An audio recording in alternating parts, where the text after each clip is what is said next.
ಸಾಲಿನ ಮಳೆಗಾಲದ ಅಧಿವೇಶನದಲ್ಲಿ ಪಾಲ್ಗೊಂಡಂತಹ ಮುಖ್ಯಮಂತ್ರಿ ಹಾಗೂ ಸಚಿವರು, ವಿರೋಧ ಪಕ್ಷದ ನಾಯಕ ಹಾಗೂ ಸಚಿವರು ಎಲ್ಲರಿಗೂ ತುಂಬು ಹೃದಯದ ಸ್ವಾಗತ. ಈ ಸಭೆಯನ್ನು ಪ್ರಾರಂಭ ಮಾಡುವ ಮೊದಲು ಎಲ್ಲರೂ ರಾಷ್ಟ್ರಗೀತೆಯನ್ನು ಹಾಡೋಣ.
ಈಗ ಯಾರಾದರೂ ಸಂತಾಪ ಸೂಚನೆಯನ್ನು ಸೂಚಿಸುವಂತಿದ್ದರೆ ಅವರಿಗೆ ಅವಕಾಶವಿದೆ. ಕಳೆದ ತಿಂಗಳ ಹಿಂದಿನ ದಿನಗಳಲ್ಲಿ ನಿಧನರಾಗಿರ್ತಕ್ಕಂಥ ಶ್ರೀ ಸಿದ್ದೇಶ್ವರ ಮಹಾಸ್ವಾಮೀಜಿಗಳು ಇವರು ವಿಜಯಪುರ ಜಿಲ್ಲೆಯ ಕಿಕೋಟಿ ತಾಲೂಕಿನ ಬಿಜೆಪಿ ಗ್ರಾಮದಲ್ಲಿ ಜನಿಸಿದರು. 21 ಅಕ್ಟೋಬರ್ 1941ರಂದು ಜನಿಸಿದರು. ಇವರಿಗೆ ಎರಡನೇ ವಿವೇಕಾನಂದ ಎಂದರು. ಇವರು ನಮ್ಮ ಪಕ್ಕದ ಜಿಲ್ಲೆಯವರು ಆಗಿದ್ದಾರೆ. ಜ್ಞಾನಯೋಗಿ ಆಶ್ರಮದಲ್ಲಿ ಸ್ವಾಮೀಜಿಯಾಗಿ ಕಾರ್ಯನಿರ್ವಹಿಸಿದ್ದಾರೆ. ಇವರಿಗೆ ನಮ್ಮ ರಾಜ್ಯದವರು ಪದ್ಮಶ್ರೀ ಪುರಸ್ಕಾರವನ್ನು ಕೊಟ್ಟರು ಸಹ ಇವರು ಪ್ರೀತಿಯಿಂದ ಹಾಗೂ ನಯವಾಗಿ ನಾನು ತೊಡುವ ಅಂಗಿಯಲ್ಲಿ ವಿಷಯ ಇಲ್ಲ, ಅದನ್ನು ನಾನು ಎಲ್ಲಿ ಇಟ್ಟುಕೊಳ್ಳಲಿ ಎಂದು ಹೇಳಿದರು. ಇವರ ಮರಣ ಜನವರಿ 2023ರಂದು ಹೊಂದಿದರು. ಇವರ ನಿಧನರಾಗಿರುವುದು ನಮಗೆಲ್ಲರಿಗೂ ತುಂಬ ನಷ್ಟವಾಗಿದೆ. ಆದ್ದರಿಂದ ನಾವೆಲ್ಲರೂ 1 ನಿಮಿಷದ ಮೌನಾಚರಣೆಯನ್ನು ಮಾಡೋಣ.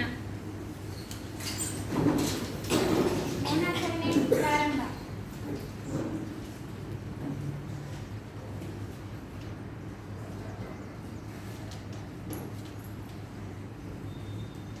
ಮೌನಾಚರಣೆ ಮುಕ್ತಾಯ.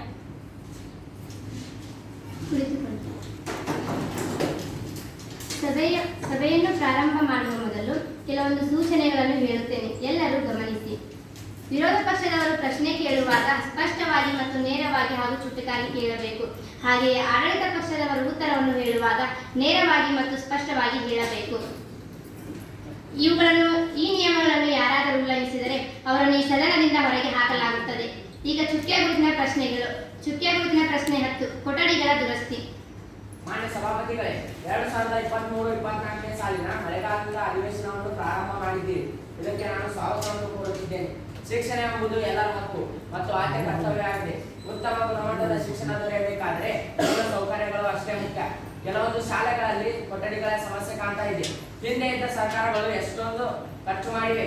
ಆದರೂ ಕೆಲವೊಂದು ಶಾಲೆಗಳಲ್ಲಿ ಕೊಠಡಿಗಳು ಬೀಳುವ ಸ್ಥಿತಿಯಲ್ಲಿದೆ. ಕೊಠಡಿಗಳ ಮಾಡಿಗಳು ಸೋರುತ್ತಾ ಇವೆ. ಕೆಲವೊಂದು ಶಾಲೆಗಳಲ್ಲಂತೂ ಕೊಠಡಿಗಳೇ ಆಗಿಲ್ಲ. ಕೆಲವು ಶಾಲೆಗಳಲ್ಲಿ ಮಕ್ಕಳ ಸಂಖ್ಯೆ ಹೆಚ್ಚಾಗಿದ್ದರೆ ಅವರಿಗೆ ಕುಳಿತುಕೊಳ್ಳಲು ಕಷ್ಟವಾಗುತ್ತದೆ. ಹಾಗಾಗಿ ಎ ಮತ್ತು ಬಿ ಎಂಬ ಸೆಕ್ಷನ್ಗಳನ್ನು ಮಾಡಬೇಕಾಗುತ್ತದೆ. ಆದ್ದರಿಂದ ಈ ಸರ್ಕಾರ ಏನು ಕ್ರಮ ಕೈಗೊಂಡಿದೆ, ಇದಕ್ಕೆ ಈ ಸದನದಲ್ಲಿ ಈ ಪ್ರಶ್ನೆಗೆ ಸಂಬಂಧಿಸಿದ ಶಿಕ್ಷಣ ಮಂತ್ರಿಯವರು ಈ ಸದನಕ್ಕೆ ಉತ್ತರ ಕೊಡಬೇಕು. ಮಾನ್ಯ ಸಭಾಪತಿಗಳೇ, ವಿರೋಧ ಪಕ್ಷದವರು ಕೇಳಿರುವ ಪ್ರಶ್ನೆಗೆ ನಾನು ಉತ್ತರ ಕೊಡಲು ಬಯಸುತ್ತೇನೆ. ನಮ್ಮ ರಾಜ್ಯದಲ್ಲಿ ಶಿಥಿಲಗೊಂಡ ಕೊಠಡಿಗಳು ಎಷ್ಟು ಎಂಬುದನ್ನು ಗಮನಿಸಿಕೊಳ್ಳಿ. ಅನುಗುಣವಾಗಿ ಬಜೆಟ್ ಮಂಡನೆ ಆದ ಮೇಲೆ ಅನುದಾನವನ್ನು ನೀಡಿ ಹೊಸ ಕೊಠಡಿಗಳನ್ನು ನಿರ್ಮಿಸುತ್ತೇವೆ ಎಂದು ಈ ಸದನಕ್ಕೆ ತಿಳಿಸುತ್ತೇನೆ ಮಾನ್ಯ. ಚುಕ್ಕೆ ಗುರುತಿನ ಪ್ರಶ್ನೆ 20. ರೈತ ಬೆಳೆದ ಬೆಳೆಗೆ ಬೆಂಬಲ ಬೆಲೆ. ಮಾನ್ಯ ಸಭಾಪತಿಗಳೇ, ರಾಜ್ಯದಲ್ಲಿ ರೈತ ಬೆಳೆದ ಬೆಳೆಗೆ ಮಾರುಕಟ್ಟೆಯಲ್ಲಿ ಬೆಂಬಲ ಬೆಲೆ ಸಿಗ್ತಾ ಇಲ್ಲ. ರಾಜ್ಯದಲ್ಲಿ ರೈತ ಆತ್ಮಹತ್ಯೆ ಪ್ರಕರಣಗಳು ಹೆಚ್ಚುತ್ತಾ ಇವೆ. ಇದಕ್ಕೆ ಈ ಸರ್ಕಾರ ಏನು ಕ್ರಮ ಕೈಗೊಂಡಿದೆ? ಈ ಪ್ರಶ್ನೆಗೆ ಸಂಬಂಧಿಸಿದ ಮುಖ್ಯಮಂತ್ರಿಯವರು ಈ ಸದನಕ್ಕೆ ಉತ್ತರ ಕೊಡಬೇಕು. ಮಾನ್ಯ ಸಭಾಪತಿಗಳೇ, ರೈತರು ಬಿತ್ತುವ ಪೂರ್ವದಲ್ಲಿ ಅವರಿಗೆ ನಾವು ನಿರ್ದಿಷ್ಟ ಬೆಳೆಗಳಿಗೆ ಬೆಂಬಲ ಬೆಲೆಯನ್ನು ಘೋಷಿಸ್ತಾ ಇದ್ದೇವೆ. ಆದರೆ ಅವರು ಬೆಳೆದಂಥ ಬೆಳೆಗಳನ್ನು APMCಗಳಲ್ಲಿ ಬಂದು ಮಾಡುವುದನ್ನು ಬಿಟ್ಟು ಬೇರೆ ಬೇರೆ ಸ್ಥಳಗಳಲ್ಲಿ ಹೋಗಿ ಮಾರುತ್ತಿದ್ದಾರೆ. ಆದ್ದರಿಂದ ಅವರಿಗೆ ಹಣ ಮತ್ತು ತೂಕದಲ್ಲಿ ಮೋಸ ಮಾಡುತ್ತಾರೆ. ಇದರಿಂದ ಅವರಿಗೆ ನಷ್ಟವಾಗುತ್ತದೆ. ಅದರ ಬದಲು APMCಗಳಲ್ಲಿ ಬಂದು ಮಾಡಿದರೆ ಅವರಿಗೆ ಲಾಭವಾಗುತ್ತದೆ ಎಂದು ಈ ಸದನದ ಮೂಲಕ ತಿಳಿಸುತ್ತಿದ್ದೇನೆ. ಮಾನ್ಯ ಮುಖ್ಯಮಂತ್ರಿಗಳೇ, ಗುಣಮಟ್ಟದ ಬೆಳೆಗಳನ್ನು ಮಾತ್ರ ತೆಗೆದುಕೊಳ್ಳುತ್ತಿದ್ದೀರಿ. ಬೆಂಬಲ ಬೆಲೆ ಘೋಷಿಸಿದ ಎಲ್ಲಾ ಬೆಳೆಗಳನ್ನು ತೆಗೆದುಕೊಳ್ಳಬೇಕು, ಇಲ್ಲ ಅಂದ್ರೆ ಅವರು ಬೇರೆ ಕಡೆ ಹೋಗಿ ಮಾಡ್ತಾರೆ. ಇದಕ್ಕೆ ರೈತರಿಗೆ ಅನ್ಯಾಯ ಆಗೋದಿಲ್ವಾ? ರೈತರ ಹಿತಾಸಕ್ತಿಗಾಗಿ ಏನು ಕ್ರಮ ಕೈಗೊಂಡಿರಿ? ಈ ಲೋಪದೋಷವು ನಮ್ಮ ಗಮನಕ್ಕೆ ಬಂದಿಲ್ಲ. ಆದ್ದರಿಂದ ನಿರ್ದಿಷ್ಟ ಬೆಳೆಗಳಿಗೆ ಬೆಂಬಲ ಬೆಲೆಯನ್ನು ಘೋಷಿಸಿರುವ ಎಲ್ಲ ಬೆಳೆಗಳನ್ನು ಕೂಡ ನಾವು ತೆಗೆದುಕೊಳ್ಳುತ್ತೇವೆ. ರೈತರ ಸ್ವಹಿತಾಸಕ್ತಿಗಾಗಿ ರಿಯಾಯಿತಿ ದರದಲ್ಲಿ ಬೀಜ, ಗೊಬ್ಬರ, ಔಷಧಿಗಳನ್ನು ಕೊಡ್ತಾ ಇದ್ದೇವೆ. ಮತ್ತು ಮಳೆಯಿಂದ ಅತಿವೃಷ್ಟಿ ಮತ್ತು ಅನಾವೃಷ್ಟಿಯಾದರೆ ಬೆಳೆ ವಿಮೆಯನ್ನು ನೀಡ್ತಾ ಇದ್ದೇವೆ. ಸಹಕಾರಿ ಸಂಘದಲ್ಲಿ ಬಡ್ಡಿ ಇಲ್ಲದೆ ಬೆಳೆ ಸಾಲವನ್ನು ಕೊಡ್ತಾ ಇದ್ದೇವೆ. ಬೆಳೆ ಸಾಲವನ್ನು ಮನ್ನಾ ಮಾಡ್ತಾ ಇದ್ದೇವೆ. ಗ್ರಾಮಕ್ಕೆ ಬೆಳೆ ಮಾರ್ಗದರ್ಶಕರನ್ನು ಕಳುಹಿಸಿ ಬೆಳೆಯ ಬಗ್ಗೆ ಅರಿವು ಮೂಡಿಸ್ತಾ ಇದ್ದೇವೆ. ಹೊಲಗದ್ದೆಗಳಲ್ಲಿ ಕೃಷಿ ಹೊಂಡ ಮತ್ತು ಬದುಗಳು ಮತ್ತು ಒಡ್ಡುಗಳನ್ನು ಉಚಿತವಾಗಿ ನಿರ್ಮಿಸುತ್ತಿದ್ದೇವೆ ಎಂದು ಈ ಸದನದ ಮೂಲಕ ತಿಳಿಸುತ್ತಿದ್ದೇನೆ. ಚುಕ್ಕೆ ಗುರುತಿನ ಪ್ರಶ್ನೆ 30. ಹೆಣ್ಣು ಶಿಶು ಹತ್ಯೆ ಮತ್ತು ಹೆಣ್ಣು ಭ್ರೂಣ ಹತ್ಯೆ. ಮಾನ್ಯ ಸಭಾಪತಿಗಳೇ, ನಮ್ಮ ರಾಜ್ಯದಲ್ಲಿ ನೋಡಿದ ಹಾಗೆ ಹೆಣ್ಣು ಶಿಶು ಹತ್ಯೆ ನಡೆಯುತ್ತಾ ಇದೆ. 1930 ರಿಂದ 1932 ಈ ಸಂಖ್ಯೆಗಳನ್ನು ನೋಡಿದಾಗ ಹೆಣ್ಣು ಶಿಶು ಹತ್ಯೆ ನಿರಂತರವಾಗಿ ನಡೆಯುತ್ತಿದೆ ಎಂದು ತಿಳಿಯುತ್ತದೆ. ಹಾಗೆಯೇ ಹೆಣ್ಣು ಭ್ರೂಣ ಹತ್ಯೆ, ಹೊಟ್ಟೆಯಲ್ಲಿಯೇ ಹೆಣ್ಣು ಭ್ರೂಣ ಹತ್ಯೆ ಮಾಡುತ್ತಾ ಇದ್ದಾರೆ. ಹಾಗಾದರೆ ಈ ಸರ್ಕಾರ ಹೆಣ್ಣು ಶಿಶು ಹತ್ಯೆ ಮತ್ತು ಹೆಣ್ಣು ಭ್ರೂಣ ಹತ್ಯೆ ಮೇಲೆ ಏನು ಕ್ರಮ ಕೈಗೊಂಡಿದೆ? ಈ ಸದನಕ್ಕೆ ಸಂಬಂಧಿಸಿದವರು ಈ ಪ್ರಶ್ನೆಗೆ ಸಂಬಂಧಿಸಿದ ಮಹಿಳಾ ಮತ್ತು ಮಕ್ಕಳ ಕಲ್ಯಾಣ ಇಲಾಖೆಯವರು ಈ ಸದನಕ್ಕೆ ಉತ್ತರ ಕೊಡಬೇಕು. ಮಾನ್ಯ ಸಭಾಪತಿಗಳೇ, ಯಾವುದೇ ವೈದ್ಯರು ಭ್ರೂಣ ಪರೀಕ್ಷೆ ಮಾಡಿದ್ದೇ ಆದಲ್ಲಿ ಅವರಿಗೆ 3 ವರ್ಷಗಳ ಕಾಲ ಜೈಲು ಶಿಕ್ಷೆ ಹಾಗೂ 50,000 ರೂಪಾಯಿ ದಂಡವನ್ನು ವಿಧಿಸಲಾಗಿದೆ. ಮತ್ತು ಅವರಿಗೆ ಜೀವನ ಪರ್ಯಂತ ಡಾಕ್ಟರ್ ವೃತ್ತಿ ಇಲ್ಲದೆ ಇರುವ ಹಾಗೆ ಮಾಡಿದ್ದೇವೆ. ಹಲವಾರು ಕಡೆಗಳಲ್ಲಿ ಅನೇಕ ಕ್ರಮಗಳನ್ನು ಕೈಗೊಂಡಿದ್ದೇವೆ ಮಾನ್ಯ ಸಭಾಪತಿಗಳೇ. ಮತ್ತು ಹೆಣ್ಣು ಶಿಶು ಹತ್ಯೆ ಆಗಬಾರದು ಅಂತ ಭಾಗ್ಯಲಕ್ಷ್ಮಿ ಯೋಜನೆಯನ್ನು ಜಾರಿಗೆ ತಂದಿದ್ದೇವೆ. ಮತ್ತು ಮಹಿಳೆಯರಿಗೆ ಉಚಿತ ಶಿಕ್ಷಣವನ್ನು ನೀಡುತ್ತಿದ್ದೇವೆ. ಮತ್ತು ಹೆಣ್ಣು ಶಿಶು ಹತ್ಯೆಯನ್ನು ತಡೆಗಟ್ಟಲು NGOಗಳಿಗೆ ಜನಜಾಗೃತಿಯನ್ನು ಮೂಡಿಸಲು ತಿಳಿಸಿದ್ದೇವೆ ಮಾನ್ಯ ಸಭಾಪತಿಗಳೇ. ಚುಕ್ಕೆ ಗುರುತಿನ ಪ್ರಶ್ನೆ 40. ಶಾಲೆಯಿಂದ ಹೊರಗುಳಿದ ಮಕ್ಕಳು. ಮಾನ್ಯ ಸಭಾಪತಿಗಳು, ಶಾಲೆಯಿಂದ ಹೊರಗಿನ ಮಕ್ಕಳ ಸಂಖ್ಯೆ ಜಾಸ್ತಿ ಆಗ್ತಾ ಇದೆ. 14 ವಯಸ್ಸಿನವರೆಗಿನ ಮಕ್ಕಳನ್ನು ಶಾಲೆಗೆ ಕಳುಹಿಸಬೇಕೆಂದು ಈ ಸರ್ಕಾರ ನಿಗದಿಪಡಿಸಿತು. ರಾಜ್ಯದಲ್ಲಿರುವ ಎಷ್ಟೋ ಶಾಲೆಗಳಿಂದ ಹೊರಗುಳಿದ ಮಕ್ಕಳ ಸಂಖ್ಯೆ ಎಷ್ಟು ಎಂದು ಈ ಸರ್ಕಾರ ತಿಳಿಸಬೇಕು. ಇದಕ್ಕೆ ಈ ಸರ್ಕಾರ ಏನು ಕ್ರಮ ಕೈಗೊಂಡಿದೆ ಎಂದು ಈ ಸದನದಲ್ಲಿ ಈ ಪ್ರಶ್ನೆಗೆ ಸಂಬಂಧಿಸಿದ ಉಪಮುಖ್ಯಮಂತ್ರಿಯವರು ಈ ಸದನಕ್ಕೆ ಉತ್ತರ ಕೊಡಬೇಕು. ಮಾನ್ಯ ಸಭಾಪತಿಗಳೇ, ಈಗಾಗಲೇ ನಮ್ಮ ರಾಜ್ಯದಲ್ಲಿ ಹಿಂದುಳಿದ ಮಕ್ಕಳ ಸಲುವಾಗಿ ಮಾನ್ಯ ಮುಖ್ಯಮಂತ್ರಿಗಳ ನೇತೃತ್ವದಲ್ಲಿ ಆಯಾ ಜಿಲ್ಲೆಯ ಡಿಸಿಗಳನ್ನು ಒಳಗೊಂಡಂತೆ ಸಭೆಯನ್ನು ನಡೆಸಿದ್ದೇವೆ ಹಾಗೂ ಅವರಿಗೆ ಸೂಚನೆಯನ್ನು ಕೂಡ ನೀಡಿದ್ದೇವೆ. ಅವರು ಆಯಾ ಜಿಲ್ಲೆಯ DDPIಗಳಿಗೆ ತಿಳಿಸಿ 25,000 ಶಾಲೆ ಬಿಟ್ಟ ಮಕ್ಕಳಲ್ಲಿ 15,000 ಮಕ್ಕಳನ್ನು ಶಾಲೆಗೆ ಬರುವಂತೆ ಮಾಡಿದ್ದೇವೆ. ಇನ್ನು ಉಳಿದ 10,000 ಮಕ್ಕಳು ವಿವಿಧ ಕಾರಣಗಳಿಂದ ಶಾಲೆಯಿಂದ ವಂಚಿತರಾಗಿದ್ದಾರೆ. ಹಾಗೂ ಅದರಿಂದ ನಾವೇನು ಸುಮ್ಮನೆ ಕುಳಿತುಕೊಂಡಿಲ್ಲ. ಅವರಿಗೂ ಸಹ ಆಯಾ ಕ್ಷೇತ್ರದ ಜಿಲ್ಲಾ ಶಿಕ್ಷಣಾಧಿಕಾರಿಗಳಿಗೆ ತಿಳಿಸಿ ಹಾಗೂ ಆಯಾ ಶಾಲೆಯ ಮುಖ್ಯೋಪಾಧ್ಯಾಯರಿಗೆ ಆ ಸೂಚನೆಯನ್ನು ನೀಡಿ ಅವರನ್ನು ಸಹ ಶಾಲೆಗೆ ಬರುವಂತೆ ಮಾಡಿದ್ದೇವೆ ಎಂದು ಈ ಸಭೆಯಲ್ಲಿ ತಿಳಿಸುತ್ತೇನೆ. ಚುಕ್ಕೆ ಗುರುತಿನ ಪ್ರಶ್ನೆ 50. ಶೌಚಾಲಯ. ಮಾನ್ಯ ಸಭಾಪತಿಗಳೇ, ಮಾನ್ಯ ನರೇಂದ್ರ ಮೋದಿ ಅವರ ಕನಸಿನಂತೆ ಮನೆಗೊಂದು ಶೌಚಾಲಯ ಅಡಿಯಲ್ಲಿ ಎಷ್ಟೋ ಹಳ್ಳಿಗಳಿಗೆ ಶೌಚಾಲಯ ಇದೆ. ಶೌಚಾಲಯ ಇದ್ದರೂ ನೀರಿನ ಪೂರೈಕೆ ಸರಿಯಾಗಿಲ್ಲ. ಇದಕ್ಕೆ ಈ ಸರ್ಕಾರ ಏನು ಕ್ರಮ ಕೈಗೊಂಡಿದೆ? ಈ ಪ್ರಶ್ನೆಗೆ ಸಂಬಂಧಿಸಿದ ಲೋಕೋಪಯೋಗಿಯವರು ಈ ಸದನಕ್ಕೆ ಉತ್ತರ ಕೊಡಬೇಕು. ಮಾನ್ಯ ಸಭಾಪತಿಗಳೇ, ನಾವು ಶೌಚಾಲಯ ಸಮಸ್ಯೆಗಾಗಿ ಮಾನ್ಯ ನರೇಂದ್ರ ಮೋದಿ ಅವರ ಆಸೆಯಂತೆ ನಾವು ಎಲ್ಲ ಗ್ರಾಮಗಳಲ್ಲಿ ಶೌಚಾಲಯಗಳನ್ನು ಸುಮಾರು 30,000 ಶೌಚಾಲಯಗಳನ್ನು ನಿರ್ಮಿಸಿದ್ದೇವೆ. ಹಾಗೆಯೇ ಇನ್ನೂ 20,000 ಶೌಚಾಲಯಗಳನ್ನು ನಿರ್ಮಿಸಬೇಕೆಂದು ಗುರಿಯನ್ನು ಇಟ್ಟುಕೊಂಡಿದ್ದೇವೆ. ಆದಷ್ಟು ಬೇಗ ಇನ್ನೊಂದು 2 ತಿಂಗಳಲ್ಲಿ ಅದನ್ನು ಮಾಡಿ ಮುಗಿಸಿ ಈ ರಾಜ್ಯದಲ್ಲಿ ಸುಮಾರು 50,000ಕ್ಕಿಂತ ಹೆಚ್ಚು ಶೌಚಾಲಯಗಳನ್ನು ನಿರ್ಮಿಸಿ ಮತ್ತು ಆ ಎಲ್ಲ ಶೌಚಾಲಯಗಳ ನಿರ್ವಹಣೆಗಾಗಿ ಆಯಾ ಗ್ರಾಮ ಪಂಚಾಯಿತಿಗಳಿಗೆ ಸಂಪೂರ್ಣವಾದ ಜವಾಬ್ದಾರಿಯನ್ನು ಕೊಟ್ಟು ಈ ರಾಜ್ಯದಲ್ಲಿ ಸುಮಾರು 50,000ಕ್ಕಿಂತ ಹೆಚ್ಚು ಶೌಚಾಲಯಗಳನ್ನು ನಿರ್ಮಿಸಿ ಈ ಸಮಸ್ಯೆಯನ್ನು ನಿವಾರಿಸುತ್ತೇವೆ ಎಂದು ಈ ಸಭೆಗೆ ತಿಳಿಸುತ್ತೇವೆ. ಚುಕ್ಕೆ ಗುರುತಿನ ಪ್ರಶ್ನೆ 60 ಬರಗಾಲ. ಮಾನ್ಯ ಸಭಾಪತಿಗಳೇ, ಇತ್ತೀಚೆಗೆ ಮಳೆ ಕಡಿಮೆಯಾಗಿದೆ ಮತ್ತು ಕಡಿಮೆಯಾಗುತ್ತಿದೆ. ಆದ್ದರಿಂದ ತಾಲೂಕುಗಳಲ್ಲಿ ಬರಗಾಲ ಪರಿಸ್ಥಿತಿ ಇದೆ. ಈಗಾಗಲೇ 195 ತಾಲೂಕುಗಳು ಬರಗಾಲದಲ್ಲಿವೆ ಎಂದು ಘೋಷಿಸಿದರೆ ಸಾಕಾಗುವುದಿಲ್ಲ. ಆಯಾ ತಾಲೂಕುಗಳಲ್ಲಿ ರೈತರ ಮೂಲಭೂತ ಸೌಕರ್ಯಗಳನ್ನು ಸರ್ಕಾರ ಒದಗಿಸಿಕೊಡುತ್ತಿಲ್ಲ. ಇದಕ್ಕೆ ಈ ಸರ್ಕಾರ ಏನು ಕ್ರಮ? ಈ ಪ್ರಶ್ನೆಗೆ ಸಂಬಂಧಿಸಿದ ಮುಖ್ಯಮಂತ್ರಿಯವರು ಈ ಸದನಕ್ಕೆ ಉತ್ತರ ಕೊಡಬೇಕು. ಮಾನ್ಯ ಸಭಾಪತಿಗಳೇ, ವಿರೋಧ ಪಕ್ಷದವರು ಹೇಳಿದ ಹಾಗೆ 2023-24ನೇ ಸಾಲಿನಲ್ಲಿ ರಾಜ್ಯ ಸರ್ಕಾರದಿಂದ 195 ತಾಲೂಕುಗಳಲ್ಲಿ ಒಂದಿಷ್ಟು ಪೂರ್ಣ ಬರಗಾಲ ಮತ್ತು ಭಾಗಶಃ ಬರಗಾಲ ಬಿದ್ದಿದೆ. ಇದಕ್ಕೆ ಅಂದಾಜು ಲೆಕ್ಕಾಚಾರವನ್ನು ಮಾಡಿ ನಾವು ಕೇಂದ್ರ ಸರ್ಕಾರಕ್ಕೆ ಪತ್ರವನ್ನು ಬರೆದಿದ್ದೇವೆ. ಅಲ್ಲಿಂದ ಅನುದಾನ ಬಂದ ಕೂಡಲೇ ರೈತರಿಗೆ ಮತ್ತು ಕುಶಲ ಕಾರ್ಮಿಕರಿಗೆ ನಮ್ಮ ಸರ್ಕಾರದ ವತಿಯಿಂದ ಎಲ್ಲ ಸೌಲಭ್ಯಗಳನ್ನು ಒದಗಿಸಲು DC ಮತ್ತು CS ಗಳಿಗೆ ಒಪ್ಪಿಸಿದ್ದೇವೆ ಮತ್ತು ನರೇಗಾ ಯೋಜನೆ ಅಡಿಯಲ್ಲಿ ವರ್ಷಕ್ಕೆ 100 ದಿನ ಕೆಲಸವನ್ನು ಕೊಡಿಸ್ತಾ ಇದ್ದೇವೆ. ಈ ಬರಗಾಲವನ್ನು ಸಂಪೂರ್ಣವಾಗಿ ನಿವಾರಿಸುವಲ್ಲಿ ನಮ್ಮೆಲ್ಲ ಸಚಿವ ಸಂಪುಟದವರು ಸನ್ನದ್ಧರಾಗಿದ್ದೇವೆ ಎಂದು ಈ ಸದನದ ಮೂಲಕ ತಿಳಿಸುತ್ತಿದ್ದೇನೆ. ಚುಕ್ಕೆ ಗುರುತಿನ ಪ್ರಶ್ನೆ 70 ಬೈಸಿಕಲ್. ಮಾನ್ಯ ಸಭಾಪತಿಗಳೇ, ಪ್ರೋತ್ಸಾಹ ಯೋಜನೆಯಲ್ಲಿ ಕೊರೋನಾ ಎಂಬ ಮಹಾಮಾರಿ ರೋಗ ಬರುವ ಮುನ್ನ ಮಕ್ಕಳಿಗೆ ಬೈಸಿಕಲ್ ಕೊಡ್ತಾ ಇದ್ದರು. ಈಗ ಕೊರೋನಾ ಎಂಬ ಮಹಾಮಾರಿ ರೋಗ ನಮ್ಮ ದೇಶ ಬಿಟ್ಟು ತೊಲಗಿದೆ. ಆದರೂ ಮಕ್ಕಳಿಗೆ ಬೈಸಿಕಲ್ ಕೊಡ್ತಾ ಇಲ್ಲ. ಎಷ್ಟೋ ಬಡ ಮಕ್ಕಳು 5 ರಿಂದ 6 ಕಿಲೋಮೀಟರ್ ನಡೆದುಕೊಂಡು ಬರಲು ಕಷ್ಟ ಆಗ್ತಾ ಇದೆ. ಮಕ್ಕಳು ಶಾಲೆಗೆ ಬರುವುದನ್ನು ಬಿಟ್ಟಿದ್ದಾರೆ. ಇದಕ್ಕೆ ಈ ಸರ್ಕಾರ ಏನು ಕ್ರಮ ಕೈಗೊಂಡಿದೆ? ಈ ಪ್ರಶ್ನೆಗೆ ಸಂಬಂಧಿಸಿದ ಶಿಕ್ಷಣ ಮಂತ್ರಿಯವರು ಈ ಸದನಕ್ಕೆ ಉತ್ತರ ಕೊಡಬೇಕು.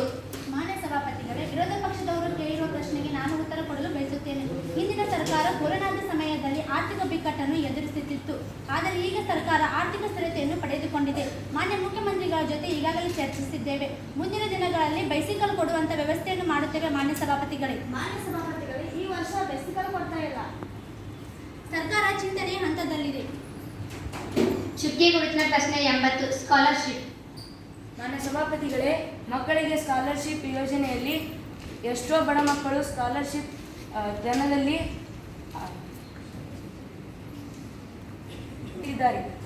ಹಾಗಾದರೆ ಇವರ ಸರ್ಕಾರ ಏನು ಕ್ರಮ ಕೈಗೊಂಡಿದೆ? ಈ ಪ್ರಶ್ನೆಗೆ ಸಂಬಂಧಿಸಿದ ಮಹಿಳಾ ಮತ್ತು ಮಕ್ಕಳ ಕಲ್ಯಾಣ ಇಲಾಖೆಯವರು ಈ ಸದನಕ್ಕೆ ಉತ್ತರ ಕೊಡಬೇಕು. ಮಾನ್ಯ ಸಭಾಪತಿಗಳೇ, ಅರ್ಜಿ ಆಹ್ವಾನದ ದಿನಾಂಕವನ್ನು ಈಗಾಗಲೇ ಈ ತಿಂಗಳ ಕೊನೆಯ 30ನೇ ತಾರೀಕಿನಂದು ಅರ್ಜಿ ಆಹ್ವಾನ ಮಾಡಲು ತಿಳಿಸಿದ್ದೇವೆ. ಅರ್ಜಿ ಆಹ್ವಾನ ಎಷ್ಟಾಗಿದೆ ಎಂದು ತಿಳಿದುಕೊಂಡು ಅರ್ಜಿ ಆಗಿರುವುದನ್ನು ಪರಿಶೀಲಿಸಿ ಆದಷ್ಟು ಬೇಗ ವಿದ್ಯಾರ್ಥಿ ವೇತನವನ್ನು ನೀಡುತ್ತೇವೆ. SC, ST, OBC ವರ್ಗಗಳಿಗೆ ಹಿಂದುಳಿದ ವರ್ಗಗಳ ಮಕ್ಕಳಿಗೆ ಪ್ರೋತ್ಸಾಹದ ಜೊತೆಗೆ ಬೆಂಬಲಿಸುತ್ತಿದ್ದೇವೆ. ಮಾನ್ಯ ಸಭಾಪತಿಗಳು, ಚುಕ್ಕೆ ಗುರುತಿನ ಪ್ರಶ್ನೆ 90 ಭ್ರಷ್ಟಾಚಾರ. ಮಾನ್ಯ ಸಭಾಪತಿಗಳೇ, ಈ ಸರ್ಕಾರವು ಭ್ರಷ್ಟಾಚಾರದಲ್ಲಿ ಮುಳುಗಿದೆ. ಪ್ರತಿಯೊಬ್ಬ ಶಾಸಕರು, ಪ್ರತಿಯೊಬ್ಬ ಅಧಿಕಾರಿಗಳು ಭ್ರಷ್ಟಾಚಾರದಲ್ಲಿ ಮುಳುಗಿದ್ದಾರೆ. ಹಾಗಾದ್ರೆ ಈ ಸರ್ಕಾರ ಏನು ಕ್ರಮ ಕೈಗೊಂಡಿದೆ? ಮಾನ್ಯ ಸಭಾಪತಿಗಳೇ, ಸಂವಿಧಾನದ ಆಶಯ ವಿರುದ್ಧವಾಗಿ ನಡೀತಾ ಇದ್ದಾರೆ. ಈ ಪ್ರಶ್ನೆಗೆ ಸಂಬಂಧಿಸಿದ ಮುಖ್ಯಮಂತ್ರಿಯವರು ಈ ಸದನಕ್ಕೆ ಉತ್ತರ ಕೊಡಬೇಕು. ಮಾನ್ಯ ಸಭಾಪತಿಗಳೇ, ಇವರು ಇಷ್ಟು ದಿನ ಎಷ್ಟು ವರ್ಷ ಆಳ್ವಿಕೆ ಮಾಡಿದ್ರು? ಸುಮಾರು ವರ್ಷ ಇವರೇ ಆಳ್ವಿಕೆಯನ್ನು ಮಾಡಿದ್ದಾರಲ್ವಾ? ಇವರು ಲೋಕಾಯುಕ್ತ ಮುಖ್ಯ ನ್ಯಾಯಾಧೀಶರನ್ನು ನೇಮಕ ಮಾಡಿಕೊಂಡಿದ್ದರೆ ಇಲ್ಲ ಅಲ್ವಾ? ಭೂತದ ಬಾಯಲ್ಲಿ ಭಗವದ್ಗೀತೆ ಕೇಳಿದ ಹಾಗೆ ಆಯಿತು. ಮಾನ್ಯ ಸಭಾಪತಿಗಳೇ, ನಾವು ಬಂದು ಒಂದೇ ತಿಂಗಳಲ್ಲಿ ಲೋಕಾಯುಕ್ತ ಮುಖ್ಯ ನ್ಯಾಯಾಧೀಶರನ್ನು ನೇಮಕ ಮಾಡಿಕೊಂಡಿದ್ದೇವೆ. ಯಾರು ಭ್ರಷ್ಟಾಚಾರದಲ್ಲಿ ತೊಡಗಿರುತ್ತಾರೋ ಅವರಿಗೆ ಕಾನೂನು ಕ್ರಮಗಳನ್ನು ಕೈಗೊಳ್ಳಲಾಗುವುದು. ನಾವಾಗಲಿ ಶಾಸಕರಾಗಲಿ ಸಚಿವ ಸಂಪುಟದವರಾಗಲಿ ಭ್ರಷ್ಟಾಚಾರದಲ್ಲಿ ತೊಡಗಿಲ್ಲ.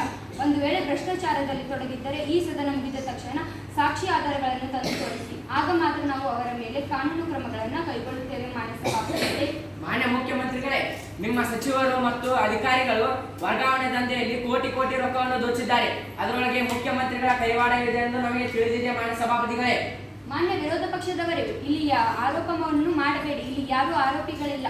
ನಾವು ಭ್ರಷ್ಟಾಚಾರದಲ್ಲಿ ತೊಡಗಿದ್ದೇವೆ ಎಂದು ನೀವು ಹೇಳುತ್ತೀರಲ್ಲ, ಹಾಗಾದರೆ ನಾವು ಯಾರ ಹತ್ತಿರ ಲಂಚವನ್ನು ಇಸ್ಕೊಂಡಿದ್ದೀವಿ ಅಂತ ಈ ಸದನದಲ್ಲಿಯೇ ಅವರನ್ನು ತಂದು ನಿಲ್ಲಿಸಿ ಕೇಳಿಸಿ. ಆಗ ಮಾತ್ರ ಆ ಕ್ಷಣನೇ ನಾವು ಈ ಹುದ್ದೆಗೆ ರಾಜೀನಾಮೆ ನೀಡಿ ಚುನಾವಣೆಗೆ ಹೋಗುತ್ತೇವೆ. ಮಾನ್ಯ ಸಭಾಪತಿಗಳೇ, ಮಾನ್ಯ ಮುಖ್ಯಮಂತ್ರಿಗಳೇ, ಸಾಕ್ಷಿಗಳ ಆಧಾರಗಳು ಎಲ್ಲ ನಮ್ಮ ಕಡೆ ಇದ್ದ ಹಾಗೆ ಮಾತಾಡ್ತೀರಲ್ಲ. ಎಲ್ಲ ಸಾಕ್ಷಿ ಆಧಾರಗಳು ನಿಮ್ಮ ಕಡೆ ಇದ್ದಾವೆ. ಮಾನ್ಯ ಸಭಾಪತಿಗಳೇ, ಮುಖ್ಯಮಂತ್ರಿಗಳು ಬೇಜವಾಬ್ದಾರಿತನದಿಂದ ಮಾತಾಡ್ತಿದ್ದಾರೆ. ಧಿಕ್ಕಾರ ಧಿಕ್ಕಾರ ಧಿಕ್ಕಾರ ಧಿಕ್ಕಾರ ತೊಲಗಲಿ ತೊಲಗಲಿ ಧಿಕ್ಕಾರ ಧಿಕ್ಕಾರ ಧಿಕ್ಕಾರ ಧಿಕ್ಕಾರ ಧಿಕ್ಕಾರ ಧಿಕ್ಕಾರ ಬೇಕೇ ಬೇಕು ಶಾಂತಿ ಶಾಂತಿ ಎಲ್ಲರೂ ಶಾಂತಿಯನ್ನು ಕಾಪಾಡಿರಿ. ಬೇಕೇ ಬೇಕು ಧಿಕ್ಕಾರ ಧಿಕ್ಕಾರ ಯಾರು ಗಲಾಟೆ ಮಾಡುತ್ತೀರೋ ಅವರನ್ನು ಈ ಸದನದಿಂದ ಹೊರಗೆ ಹಾಕಲಾಗುತ್ತದೆ. ಧಿಕ್ಕಾರ ಧಿಕ್ಕಾರ ಧಿಕ್ಕಾರ ಧಿಕ್ಕಾರ ತೊಲಗಲಿ ಶಾಂತಿ ಶಾಂತಿ ಶಾಂತಿಯಾಗಿ ಶಾಂತಿಯಾಗಿ ಯಾರು ಗಲಾಟೆ ಮಾಡುತ್ತೀರೋ ಅವರನ್ನು ಈ ಸದನದಿಂದ ಹೊರಗೆ ಹಾಕಲಾಗುತ್ತದೆ. ಎಲ್ಲರೂ ಶಾಂತಿಯಾಗಿ ಕುಳಿತುಕೊಳ್ಳಿ.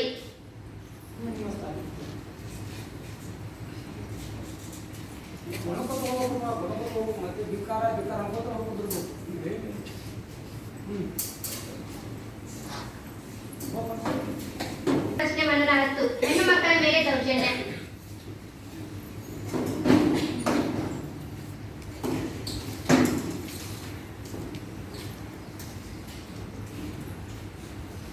ಮಾನ್ಯ ಸಭಾಪತಿಗಳೇ, ರಾಜ್ಯದಲ್ಲಿ ಅನೇಕ ಕ್ಷೇತ್ರಗಳಲ್ಲಿ ಹೆಣ್ಣು ಮಕ್ಕಳ ಮೇಲೆ ದೌರ್ಜನ್ಯ ಮಾಡ್ತಾ ಇದ್ದಾರೆ.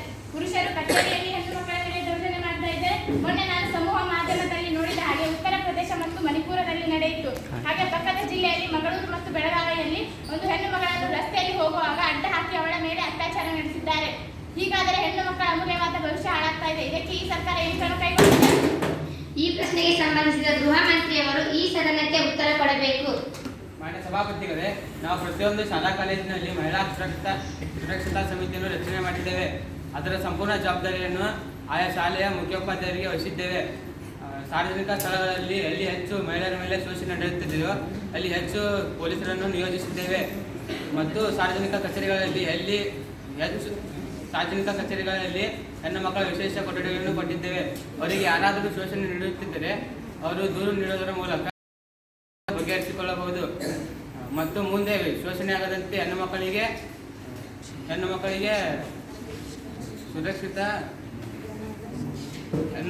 ಶೋಷಣೆ ಆಗದಂತೆ ವಿಶೇಷ ತರಬೇತಿಯನ್ನು ನೀಡುತ್ತಿದ್ದೇವೆ.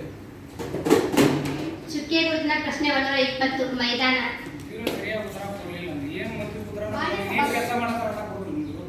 ಮಾನ್ಯ ಸಭಾಪತಿಗಳೇ, ಶಿಕ್ಷಣ ಎಷ್ಟು ಮುಖ್ಯವೋ ಆಟವೂ ಅಷ್ಟೇ ಮುಖ್ಯ. ಕೆಲವು ಜಿಲ್ಲೆಗಳ ಶಾಲೆಗಳಲ್ಲಿ ಮೈದಾನಗಳೇ ಇಲ್ಲ. ಪಾಠ ಇದ್ದಲ್ಲಿ ಆಟ ಇರಲೇಬೇಕು. ಮಾನ್ಯ ಸಭಾಪತಿಗಳೇ, ಈ ಸದನಕ್ಕೆ ಮೈದಾನದ ಬಗ್ಗೆ ಏನು ಕ್ರಮ ಕೈಗೊಂಡಿದ್ದೀರಿ? ಈ ಸದನಕ್ಕೆ ಸಂಬಂಧಿಸಿದವರು ಈ ಪ್ರಶ್ನೆಗೆ ಸಂಬಂಧಿಸಿದ ಶಿಕ್ಷಣ ಮಂತ್ರಿಯವರು ಈ ಸದನಕ್ಕೆ ಉತ್ತರ ಕೊಡಬೇಕು. ಮಾನ್ಯ ಸಭಾಪತಿಗಳೇ, ವಿರೋಧ ಪಕ್ಷದವರು ಕೇಳಿದ ಪ್ರಶ್ನೆಗೆ ನಾನು ಉತ್ತರ ಕೊಡಲು ಬಯಸುತ್ತೇನೆ. ಹಿಂದಿನ ಸರ್ಕಾರ ಮೈದಾನವನ್ನು ನಿರ್ಮಿಸಿದ್ದು, ಈ ಸರ್ಕಾರದ ನಿಯಮದಂತೆ ಒಂದು ಶಾಲೆಯನ್ನು ಪ್ರಾರಂಭ ಮಾಡಬೇಕಾದರೆ 2 ಎಕರೆ ಭೂಮಿ ಬೇಕಾಗುತ್ತದೆ. ಅದರಲ್ಲಿ ಇಂತಿಷ್ಟು ಭೂಮಿಯನ್ನು ನಿಗದಿಪಡಿಸಲಾಗಿದೆ. ನವೀಕರಣ ಮಾಡಿಕೊಂಡಿರುವ ಪತ್ರಗಳನ್ನು ದಾಖಲಿಸಿಕೊಂಡು ಮುಂದಿನ ದಿನಗಳಲ್ಲಿ ಆ ಶಾಲೆಗಳಿಗೂ ಮೈದಾನದ ವ್ಯವಸ್ಥೆಯನ್ನು ಮಾಡುತ್ತೇವೆ. ಮಾನ್ಯ ಸಭಾಪತಿಗಳೇ, ಚುಕ್ಕೆ ಗುರುತಿನ ಪ್ರಶ್ನೆ 130 ಒಳಚರಂಡಿ ಬೀದಿ ದೀಪ. ಮಾನ್ಯ ಸಭಾಪತಿಗಳೇ, ಕೆಲವೊಂದು ಗ್ರಾಮಗಳಲ್ಲಿ ಒಳಚರಂಡಿಗಳೇ ಇಲ್ಲ ಮತ್ತು ಬೀದಿ ದೀಪಗಳಿಲ್ಲ. ಗ್ರಾಮಗಳಲ್ಲಿ ರಾತ್ರಿ ಹೊತ್ತಿನಲ್ಲಿ ವೃದ್ಧರು, ಮಹಿಳೆಯರು, ಚಿಕ್ಕ ಮಕ್ಕಳು ಅಡ್ಡಾಡಿರುತ್ತಾರೆ. ರಾತ್ರಿ ಹೊತ್ತಿನಲ್ಲಿ ಹುಳ ಹುಪ್ಪಡಿಗಳು ಬರುತ್ತಿರುತ್ತವೆ. ಗ್ರಾಮಗಳಲ್ಲಿ ಕಂಬಗಳನ್ನು ನೆಟ್ಟಿದ್ದರಂತೆ, ಅದಕ್ಕೆ ಸರಿಯಾದ ವಿದ್ಯುತ್ ಸಂಪರ್ಕವನ್ನು ದೊರೆಸಿಲ್ಲ. ಹಾಗಾದ್ರೆ ಈ ಸರ್ಕಾರ ನಿದ್ದೆ ಮಾಡ್ತಾ ಇದೆಯಾ? ಏನ್ ಮಾಡ್ತಾ ಇದೆ? ಈ ಸದನದಲ್ಲಿ ಬೇಕು. ಈ ಪ್ರಶ್ನೆಗೆ ಸಂಬಂಧಿಸಿದ ಲೋಕೋಪಯೋಗಿಯವರು ಈ ಸದನಕ್ಕೆ ಉತ್ತರ ಕೊಡಬೇಕು.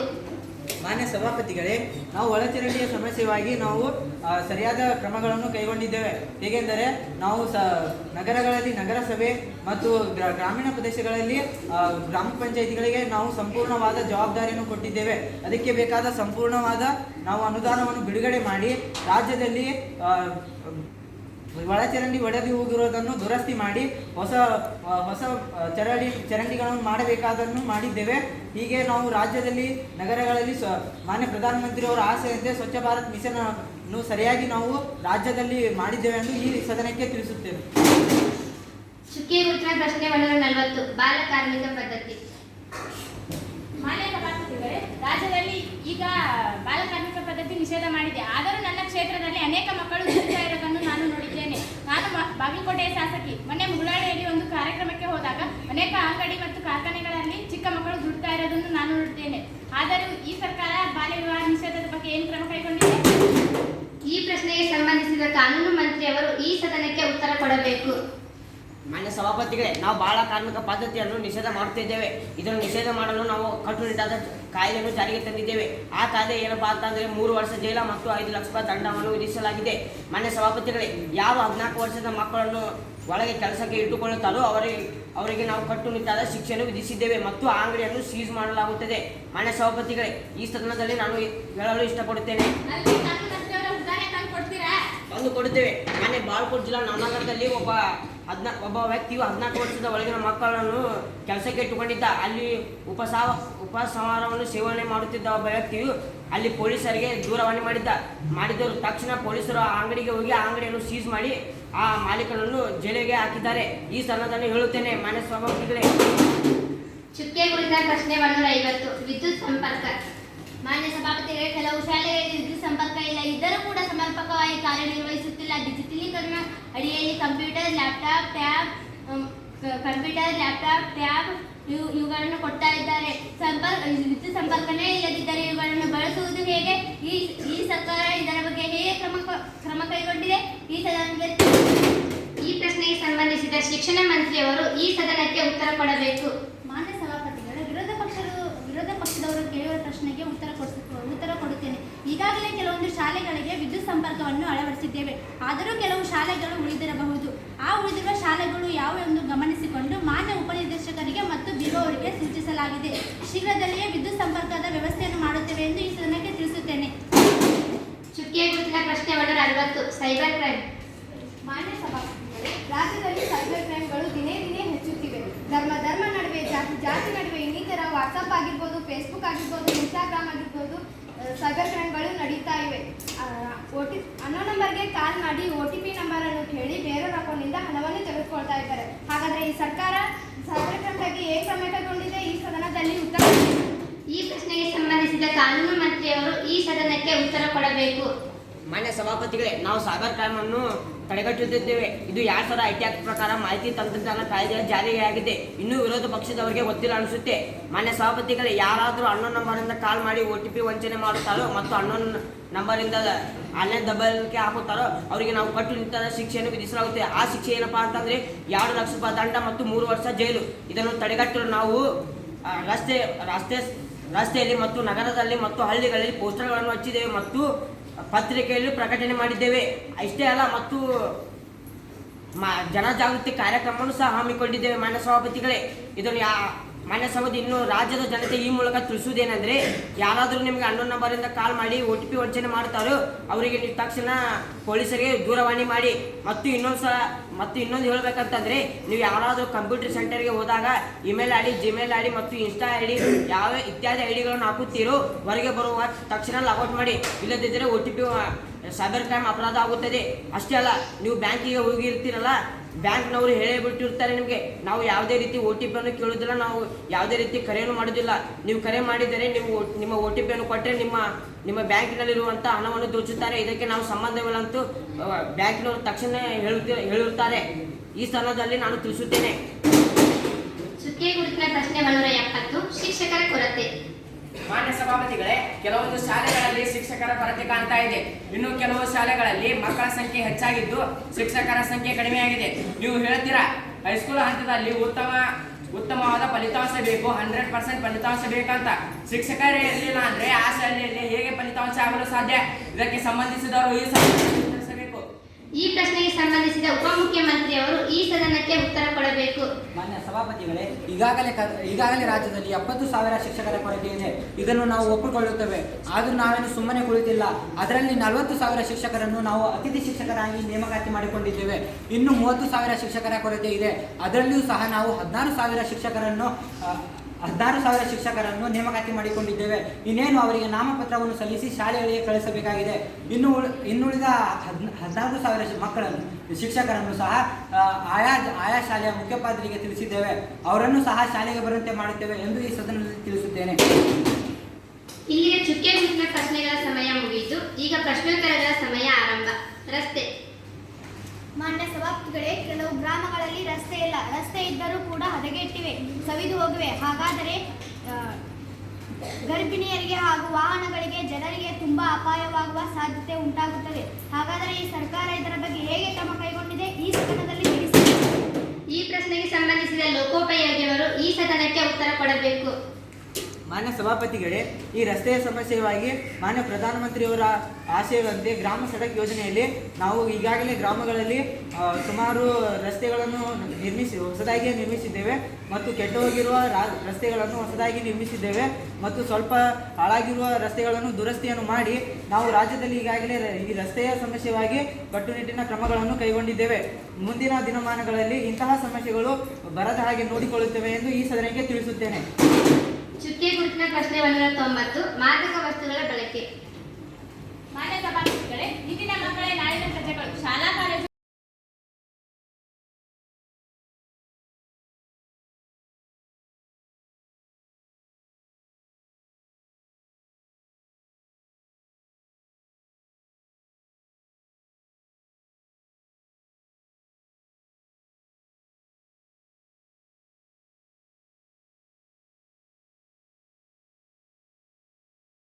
ನೀಡಿದ್ದೇವೆ. ಯುವಕರು ನಮ್ಮ ದೇಶದ ಆಸ್ತಿಯಾಗಿದ್ದಾರೆ, ನಮ್ಮ ದೇಶದ ಪ್ರಜೆಗಳಾಗಿದ್ದಾರೆ. ಅವರನ್ನು ರಕ್ಷಣೆ ಮಾಡುತ್ತೇವೆ ಮತ್ತು ಯಾರು ಕಾರಣೀಭೂತರಾಗಿರ್ತಾರೆ ಅವರಿಗೆ ಕಠಿಣ ಶಿಕ್ಷೆಯನ್ನು ಒದಗಿಸಲಾಗುತ್ತದೆ. ಈ ಸದನಕ್ಕೆ ತಿಳಿಸುತ್ತೇನೆ ಮಾನ್ಯ ಸಭಾಪತಿಗಳು. ನಿರುದ್ಯೋಗ. ಮಾನ್ಯ ಸಭಾಪತಿಗಳೇ, ರಾಜ್ಯದಲ್ಲಿ ನಿರುದ್ಯೋಗ ಸಮಸ್ಯೆಯು ಕಾಣ್ಬರ್ತಾ ಇವೆ. ಕಲಿತ ಯುವಕರಿಗೆ ಕೆಲಸ ಸಿಗ್ತಾ ಇಲ್ಲ, ದುಡಿಯುವ ಕೈಗೆ ಕೆಲಸ ಇಲ್ಲ. ಹಾಗಾದರೆ ಈ ಸರ್ಕಾರ ನಿರುದ್ಯೋಗ ನಿರ್ಮೂಲನೆ ಬಗ್ಗೆ ಏನು ಕ್ರಮ ಕೈಗೊಂಡಿದೆ? ಈ ಸದನಕ್ಕೆ ಸಂಬಂಧಿಸಿದವರು ಉತ್ತರ ಕೊಡಬೇಕು. ಈ ಪ್ರಶ್ನೆಗೆ ಸಂಬಂಧಿಸಿದ ಮುಖ್ಯಮಂತ್ರಿಯವರು ಈ ಸದನಕ್ಕೆ ಉತ್ತರ ಕೊಡಬೇಕು. ಮಾನ್ಯ ಸಭಾಪತಿಗಳೇ, ವಿರೋಧ ಪಕ್ಷದವರಿಗೆ ವಿರೋಧವನ್ನು ಮಾಡೋದು ಬಿಟ್ಟು ಬೇರೇನು ಬರೋದೇ ಇಲ್ಲ. ಈ ಹಿಂದೆ ಇವರು ಎಷ್ಟೋ ವರ್ಷ ಆಡಳಿತವನ್ನು ಮಾಡುತ್ತಿದ್ದರಲ್ಲ, ಈ ನಿರುದ್ಯೋಗದ ಬಗ್ಗೆ ಕಾಳಜಿಯನ್ನು ವಹಿಸಿದ್ದರೆ ಇಲ್ಲ ಅಲ್ವಾ? ನೀರಿಳಿಯದ ಗಂಟಲಲ್ಲಿ ಕಡುಬು ತುರುಕಿದಂತಾಯಿತು. ಮಾನ್ಯ ಸಭಾಪತಿಗಳೇ, ನಾವು ನಿರುದ್ಯೋಗದ ನಿರ್ಮೂಲನೆಗೆ ಎಲ್ಲ ಕ್ಷೇತ್ರಗಳಲ್ಲಿ ಖಾಲಿ ಇರುವ ಹುದ್ದೆಗಳಿಗೆ ಅರ್ಜಿ ಸಲ್ಲಿಸಲು ಆಹ್ವಾನ ಮಾಡಿದ್ದೇವೆ. 10th ಮತ್ತು PUC ಕಲಿತು ಮುಂದೆ ಕಲಿಯಲಿಕ್ಕೆ ಆಗದೇ ಇರುವಂತಹ ವಿದ್ಯಾರ್ಥಿಗಳಿಗೆ ಉಚಿತವಾದ ಉದ್ಯೋಗ ತರಬೇತಿ ನೀಡುವುದರ ಜೊತೆಗೆ ಸ್ಕಾಲರ್ಶಿಪ್ಪನ್ನು ನೀಡ್ತಾ ಇದ್ದೇವೆ. ಹಾಗೆ ಅವರು ಸ್ವಂತ ಉದ್ಯೋಗವನ್ನು ರೂಪಿಸಿಕೊಳ್ಳಲು ಬಡ್ಡಿ ಇಲ್ಲದೆ ಸಾಲವನ್ನು ಕೊಡ್ತಾ ಇದ್ದೇವೆ. ಆ ಸಾಲವನ್ನು ಅವರು ಉದ್ಯೋಗ ಸಿಕ್ಕ ನಂತರ ಹಂತ ಹಂತವಾಗಿ ಮುಟ್ಟಿಸಲು ಸೂಚಿಸಿದ್ದೇವೆ. ಹಾಗೆ ಮಲ್ಟಿನ್ಯಾಷನಲ್ ಕಂಪನಿಗಳಲ್ಲಿ ಅತಿ ಹೆಚ್ಚು ಕನ್ನಡಿಗರಿಗೆ ಉದ್ಯೋಗವನ್ನು ನೀಡಲು ಸೂಚಿಸಿದ್ದೇವೆ. ಕೂಲಿ ಮಾಡುವವರಿಗೆ ನರೇಗಾ ಯೋಜನೆ ಅಡಿಯಲ್ಲಿ ವರ್ಷಕ್ಕೆ 100 ದಿನ ಕೆಲಸವನ್ನು ಕೊಡಿಸ್ತಾ ಇದ್ದೇವೆ. ಈಗ ನಮ್ಮ ಸರ್ಕಾರ ಯುವ ನಿಧಿ ಯೋಜನೆ ಅಡಿಯಲ್ಲಿ ನಿರುದ್ಯೋಗಿ ಯುವಕರಿಗೆ ಪ್ರತಿ ತಿಂಗಳು 3,000 ರೂಪಾಯಿಗಳನ್ನು ನೀಡಬೇಕೆಂದು ಯೋಜನೆಯನ್ನು ಹಾಕಿಕೊಂಡಿದ್ದೇವೆ. ಮುಂದಿನ ದಿನಮಾನಗಳಲ್ಲಿ ಆದಷ್ಟು ಬೇಗ ಈ ಯೋಜನೆಯನ್ನು ಜಾರಿಗೆ ತರುತ್ತೇವೆ. ಮಾನ್ಯ ಸಭಾಪತಿಗಳೇ, 3,000 ರೂಪಾಯಿಗಳನ್ನು ಕೊಟ್ಟರೆ ಇದು ಪರಿಹಾರ ಅಲ್ಲ. ಮಾನ್ಯ ಮುಖ್ಯಮಂತ್ರಿಗಳೇ, ವಿರೋಧ ಪಕ್ಷದವರೇ, ನಾವು ಇದನ್ನು ಕೇವಲ ಅವರ ಆಸರೆಗಾಗಿ ಮಾತ್ರ ಕೊಡುತ್ತಿದ್ದೇವೆ. ಅದರ ಬದಲು ನಿರುದ್ಯೋಗವನ್ನು ನಿವಾರಿಸಲು ಕೊಡುತ್ತಿಲ್ಲ. ಮಾನ್ಯ ವಿರೋಧ ಪಕ್ಷದವರೇ, ಪ್ರಯೋಗಾಲಯ. ಮಾನ್ಯ ಸಭಾಪತಿಗಳೇ, ಶಿಕ್ಷಣದ ಒಂದು ಅವಿಭಾಜ್ಯ ಅಂಗ ಪ್ರಾಯೋಗಿಕ ಕಲಿಕೆ ಆಗಿದೆ. ರಾಜ್ಯದ ಎಷ್ಟೋ ಶಾಲಾ ಕಾಲೇಜುಗಳಲ್ಲಿ ಪ್ರಯೋಗಾಲಯ ಕೊರತೆ ಇದೆ. ಈ ಸಭಾಪತಿಗಳೇ, ಶಿಕ್ಷಣದ ಒಂದು ಅವಿಭಾಜ್ಯ ಅಂಗ ಪ್ರಯೋಗಾಲಯ ಕಲಿಕೆಯಾಗಿದೆ. ರಾಜ್ಯದ ಎಷ್ಟೋ ಶಾಲಾ ಕಾಲೇಜುಗಳಲ್ಲಿ ಪ್ರಯೋಗಾಲಯ ಕೊರತೆಯನ್ನು ಕಂಡಿದ್ದೇವೆ. ಶಾಲಾ ಕಾಲೇಜುಗಳಲ್ಲಿ ಪ್ರಯೋಗಾಲಯ ಕೊರತೆ ಇದಕ್ಕೆ ಈ ಸರ್ಕಾರ ಏನು ಕ್ರಮ ಕೈಗೊಂಡಿದೆ? ಈ ಪ್ರಶ್ನೆಗೆ ಸಂಬಂಧಿಸಿದ ಉಪಮುಖ್ಯಮಂತ್ರಿಯವರು ಈ ಸದನಕ್ಕೆ ಉತ್ತರ ಕೊಡಬೇಕು. ಮಾನ್ಯ ಸಭಾಪತಿಗಳು, ಈಗಾಗಲೇ ನಮ್ಮ ರಾಜ್ಯದ ಎಲ್ಲ ಗೌರ್ಮೆಂಟ್ ಶಾಲಾ ಕಾಲೇಜುಗಳಲ್ಲಿಯೂ ಸಹ ಪ್ರಯೋಗಾಲಯ ಇದೆ. ಇನ್ನೇನು ಅದಕ್ಕೆ ಸಂಬಂಧಿಸಿದಂತಹ ಅನುದಾನವನ್ನು ಕೂಡ ನಾವು ಬಿಡುಗಡೆ ಮಾಡಿದ್ದೇವೆ. ಹಾಗೂ ಅದಕ್ಕೆ ಬೇಕಾದಂತಹ ಎಲ್ಲ ಸಾಮಗ್ರಿಗಳನ್ನು ಸಹ ವಿತರಣೆ ಮಾಡಲು ಸೂಚಿಸಿದ್ದೇವೆ. ಹಾಗೂ ನಮ್ಮ ರಾಜ್ಯದ ಎಲ್ಲ ಗೌರ್ಮೆಂಟ್ ಶಾಲಾ ಕಾಲೇಜುಗಳಲ್ಲಿಯೂ ಸಹ ಪ್ರಯೋಗಾಲಯವನ್ನು ಅಳವಡಿಸುತ್ತೇವೆ ಎಂದು ಈ ಸಂದರ್ಭದಲ್ಲಿ ತಿಳಿಸುತ್ತೇನೆ. ಗ್ರಂಥಾಲಯ. ಮಾನ್ಯ ಸಭಾಪತಿಗಳೇ, ನಾವು ಹಲವಾರು ಶಾಲೆಗೆ ಭೇಟಿ ನೀಡಿದ್ದೇವೆ. ಆದರೆ ಕೆಲವೊಂದು ಗ್ರಾಮೀಣ ಶಾಲೆಯಲ್ಲಿ ಗ್ರಂಥಾಲಯ ಇಲ್ಲ. ಅಲ್ಲಿಯ ಮಕ್ಕಳು ಯಾವುದಾದ್ರೂ ಸ್ಪರ್ಧಾತ್ಮಕ ಭಾವನೆಯಲ್ಲಿ ಭಾಗವಹಿಸುವಾಗ ಅವರಿಗೆ ಬೇಕಾಗುವ ಪುಸ್ತಕಗಳಿಲ್ಲ. ಹಾಗಾದರೆ ಆ ಮಕ್ಕಳು ಸ್ಪರ್ಧೆಯಲ್ಲಿ ಹೇಗೆ ಭಾಗವಹಿಸಬೇಕು? ಕೆಲವೊಂದು ಶಾಲೆಯಲ್ಲಿ ಗ್ರಂಥಾಲಯ ಇದ್ದರೂ ಅದರಲ್ಲಿ ಪುಸ್ತಕಗಳಿಲ್ಲ. ಪುಸ್ತಕಗಳನ್ನು ಸರ್ಕಾರ ಕೊಡುತ್ತಿಲ್ಲ. ಅದಕ್ಕೆ ಈ ಸರ್ಕಾರ ಏನು ಕ್ರಮ? ಈ ಪ್ರಶ್ನೆಗೆ ಸಂಬಂಧಿಸಿದ ಶಿಕ್ಷಣ ಮಂತ್ರಿಯವರು ಈ ಸದನಕ್ಕೆ ಉತ್ತರ ಕೊಡಬೇಕು. ಮಾನ್ಯ ಸಭಾಪತಿಗಳೇ, ನಾವು ಜಿಲ್ಲಾ ಪಂಚಾಯತಿಯಿಂದ ನೇರವಾಗಿ ಗ್ರಾಮ ಪಂಚಾಯತಿಗೆ ಅನುದಾನವನ್ನು ಬಿಡುಗಡೆ ಮಾಡಿ 1 ಗ್ರಾಮ ಪಂಚಾಯತಿಗಳಲ್ಲಿ 1 ಗ್ರಂಥಾಲಯವನ್ನು ಸೂಚಿಸಲಾಗಿದೆ. ಅದೇ ರೀತಿಯಾಗಿ ಅನುದಾನವನ್ನು ನೀಡಿ ಒಂದೊಂದು ಗ್ರಾಮ ಪಂಚಾಯಿತಿಯಲ್ಲಿ ಒಂದೊಂದು ಗ್ರಂಥಾಲಯಗಳನ್ನು ಸ್ಥಾಪಿಸುವಂತೆ ಮಾಡುತ್ತೇವೆ ಎಂದು ಈ ಸದನಕ್ಕೆ ತಿಳಿಸುತ್ತೇನೆ. ಬಾಲ್ಯ ವಿವಾಹ. ಮಾನ್ಯ ಸಭಾಪತಿಗಳೇ, ರಾಜ್ಯದಲ್ಲಿ ಎಗ್ಗಿಲ್ಲದೆ ಬಾಲ್ಯ ವಿವಾಹ ನಡೆಯುತ್ತವೆ. ಹೆಣ್ಣು ಮಕ್ಕಳು ಶಿಕ್ಷಣದಿಂದ ವಂಚಿತರಾಗುತ್ತಿದ್ದಾರೆ ಮತ್ತು ಶಿಕ್ಷಣ ಕಲಿಯಬೇಕಾದ ವಯಸ್ಸಿನಲ್ಲಿ ಮಕ್ಕಳನ್ನು ಹೆರಬೇಕಾಗಿದೆ. ಇದಕ್ಕೆ ಈ ಸರ್ಕಾರ ಏನು ಕ್ರಮ ಕೈಗೊಂಡಿದೆ? ಈ ಪ್ರಶ್ನೆಗೆ ಸಂಬಂಧಿಸಿದ ಕಾನೂನು ಮಂತ್ರಿಯವರು ಈ ಸದನಕ್ಕೆ ಉತ್ತರ ಕೊಡಬೇಕು. ಮಾನ್ಯ ಸಭಾಪತಿಗಳೇ, ನಾವು ಬಾಲ್ಯ ವಿವಾಹವನ್ನು ತಡೆಗಟ್ಟುತ್ತಿದ್ದೇವೆ. ಬಾಲ್ಯ ವಿವಾಹವನ್ನು ತಡೆಗಟ್ಟಲು ನಾವು ಕಟ್ಟುನಿಟ್ಟಿನ ಶಿಕ್ಷೆಯನ್ನು ಜಾರಿಗೆ ತಂದಿದ್ದೇವೆ. ಆ ಶಿಕ್ಷೆ ಏನಪ್ಪ ಅಂತಂದರೆ 3 ವರ್ಷ ಜೈಲು ಮತ್ತು 5 ಲಕ್ಷ ರೂಪಾಯಿ ದಂಡವನ್ನು ವಿಧಿಸಿದ್ದೇವೆ. ಇದನ್ನು ತಡೆಗಟ್ಟಲು ನಾವು ರಸ್ತೆ ಸಂಸ್ಥೆಯಲ್ಲಿ ಮತ್ತು ಹಳ್ಳಿಗಳಲ್ಲಿ ಮತ್ತು ನಗರದಲ್ಲಿ ಪೋಸ್ಟರ್ಗಳನ್ನು ಹಚ್ಚಿ ಜನರಿಗೆ ಜಾಗೃತಿಯನ್ನು ಮೂಡಿಸುತ್ತಿದ್ದೇವೆ. ಮತ್ತು ಅದಷ್ಟೇ ಅಲ್ಲ, ಮತ್ತು 1098 ಎಂಬ ದೂರವಾಣಿ ಸಂಖ್ಯೆಯನ್ನು ಇಟ್ಟಿದ್ದೇವೆ. ಈ ಸಂಸ್ಥೆ ಏನಪ್ಪಾ ಅಂತಂದ್ರೆ, ಇದು ಯಾರಾದರೂ ಬಾಲ್ಯ ವಿವಾಹ ನಡೆಯುತ್ತೆ ಅಂತ ಫೋನ್ ಮಾಡಿದರೆ ಇದು ನೇರವಾಗಿ ಬೆಂಗಳೂರಿಗೆ ಹೋಗುತ್ತದೆ. ಬೆಂಗಳೂರಿಂದ ತಕ್ಷಣ ಯಾವ ಜಿಲ್ಲೆಯಿಂದ ಬಾಲ್ಯ ವಿವಾಹ ನಡೆಯುತ್ತಿತ್ತು ಅಲ್ಲಿಗೆ ತಕ್ಷಣ ಮಾಹಿತಿ ಬರ್ತದೆ. ಅಲ್ಲಿಂದ ಪೊಲೀಸರಿಗೆ ಹೋಗುತ್ತೆ. ಪೊಲೀಸರು ಎಲ್ಲಿ ನಡೆದ ತಕ್ಷಣ ಅಲ್ಲಿ ಹೋಗಿ ಆ ಮದುವೆಯನ್ನು ನಿಲ್ಲಿಸಿ ಅಲ್ಲಿರುವಂತೆ ಎಲ್ಲ ಜನರನ್ನು ಕಟ್ಟುನಿಟ್ಟಾದ ಶಿಕ್ಷೆಯನ್ನು ವಿಧಿಸಲಾಗುತ್ತದೆ. ಮತ್ತು ಇದಕ್ಕೆ ಯಾರು ಬಾಯಾಗಿದ್ದಾರೋ ಅವ್ರಿಗೂ ಸಹ ಶಿಕ್ಷೆ ವಿಧಿಸಲಾಗುತ್ತದೆ. ಮಾನ್ಯ ಸಭಾಪತಿಗಳೇ, ಈ ಮೂಲಕ ಈ ಸದನದಲ್ಲಿ ನಾನು ತಿಳಿಸುತ್ತೇನೆ. ಚುಕ್ಕೆ ಗುರುತಿನ ಪ್ರಶ್ನೆ 250 ಕುಡಿಯುವ ನೀರಿನ ವ್ಯವಸ್ಥೆ.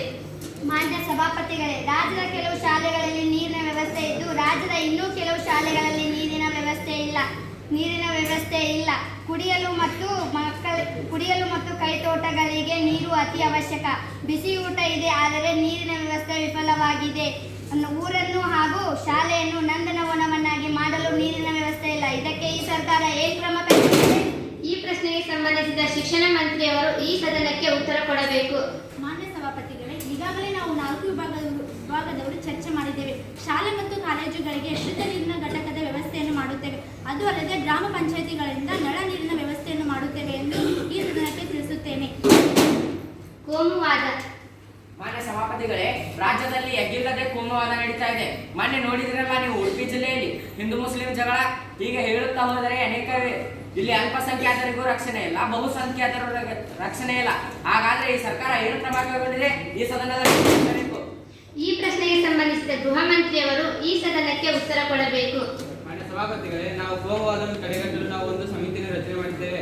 ಆ ಸಮಿತಿಯವರು ಇಂತಹ ಪ್ರಕರಣಗಳನ್ನು ತನಿಖೆ ವರದಿಯನ್ನು ರೂಪಿಸುತ್ತಾರೆ. ವರದಿಯಲ್ಲಿ ಬಂದದ್ದನ್ನು ಪರಿಶೀಲಿಸಿ ಅದಕ್ಕೆ ಕಾರಣರಾದವರನ್ನು ಶಿಕ್ಷಿಸುತ್ತೇವೆ. ಈಗಾಗಲೇ ಕೋಮುವಾದವನ್ನು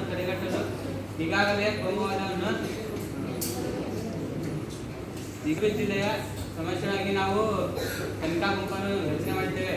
ತನಿಖಾ ಗುಂಪನ್ನು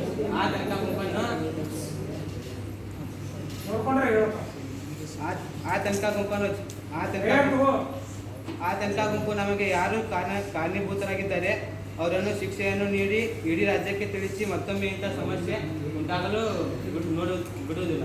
ಮಾನ್ಯ ಸಭಾಪತಿಗಳೇ, ಈ ಪ್ರಶ್ನೆಗೆ ಉತ್ತರ ನಮಗೆ ಸೂಕ್ತ ಅನಿಸೋದು.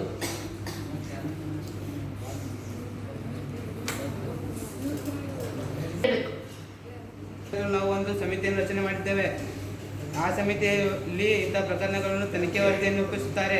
ವರದಿಯಲ್ಲಿ ಬಂದದ್ದನ್ನು ಪರಿಶೀಲಿಸಿ ಅದಕ್ಕೆ ಕಾರಣರಾದವರನ್ನು ಶಿಕ್ಷಿಸುತ್ತೇವೆ. ಅನಂತರದಲ್ಲಿ ಕೋಮುವಾದಗಳಲ್ಲಿ ತೊಡಗಿದ ವ್ಯಕ್ತಿಗೆ ಕಠಿಣ ಕ್ರಮಗಳನ್ನು ಕೈಗೊಳ್ಳುತ್ತೇವೆ. ಈಗಾಗಲೇ ಉಡುಪಿ ಸಮಸ್ಯೆಯಾಗಿ ನಾವು ವಿಶೇಷವಾದ ತನಿಖಾ ಗುಂಪನ್ನು ರಚಿಸಿದ್ದೇವೆ.